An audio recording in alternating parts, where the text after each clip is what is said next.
Welcome to my channel, TCL44. Kisah Saul menjadi Paulus, dari penganiaya menjadi pemberita. Saulus lahir di Tarsus, kota penting di Kilikia. Ia, orang Yahudi asli, warga negara Romawi, dididik sebagai Farisi, murid dari Gamaliel, ahli Taurat ternama. Saulus sangat fanatik terhadap hukum Taurat Musa dan tradisi nenek moyang. Saulus menyetujui pembunuhan Stefanus. Ia menyeret laki-laki dan perempuan Kristen ke penjara, menghancurkan jemaat dari rumah ke rumah. Ia yakin bahwa ia melayani Allah dengan menganiaya orang Kristen. Pada Kisah Para Rasul pasal 9 ayat 1, Saulus masih menghembuskan ancaman dan pembunuhan terhadap murid-murid Tuhan. Saulus meminta surat resmi dari imam besar agar bisa menangkap pengikut jalan Tuhan, membawa mereka terikat ke Yerusalem. Tujuannya, memusnahkan iman Kristen. Di tengah perjalanan, cahaya dari langit menyinari Saulus. Ia jatuh ke tanah, mendengar suara, "Saulus, Saulus, mengapa engkau menganiaya aku?" Saulus bertanya, "Siapakah engkau, Tuhan?" Yesus menjawab, "Akulah Yesus yang kau aniaya." Ini penting, Yesus menyamakan jemaatnya dengan dirinya sendiri. Saulus membuka mata, tidak dapat melihat apa-apa. Dituntun masuk ke Damsyik, 3 hari buta, tidak makan dan minum. Masa ini adalah waktu pertobatan, perenungan, dan kerendahan hati. Ananias, murid Yesus di Damsyik, dipanggil Tuhan dalam penglihatan. Ia takut karena tahu reputasi Saulus.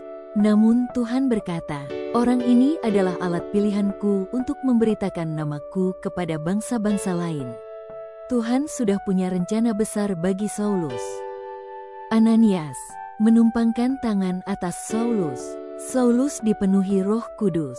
Sisik seperti jatuh dari matanya. Saulus dapat melihat kembali. Ia dibaptis secara rohani. Saulus dibutakan dan diterangi serta dilahirkan kembali.